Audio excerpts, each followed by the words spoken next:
Xuân đã về trên sắc đẹp muôn hoa, anh lại thấy là bao niềm hạnh phúc. Yêu dấu ở trái tim anh hào hứng, đón xuân về xây mộng đẹp tình ta. Em có thể tận cùng trong sâu thẳm, đôi môi mềm sâu lắm cờ trong nhau.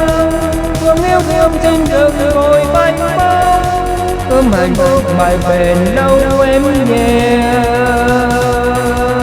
Ngọn lửa tình lại bùng cháy trong ta, em vẫn là em hiền hòa như bờ cát.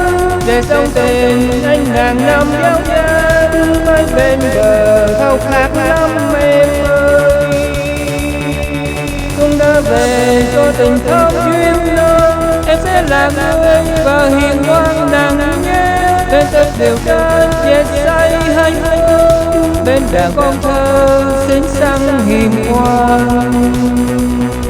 Em có thay cùng giao hòa nín nở, mang hương thầm như nhắc nhở đôi ta. Con đường xưa vòng anh nhau đầm đá, lưu bọc vào cành hương hoa em đêm.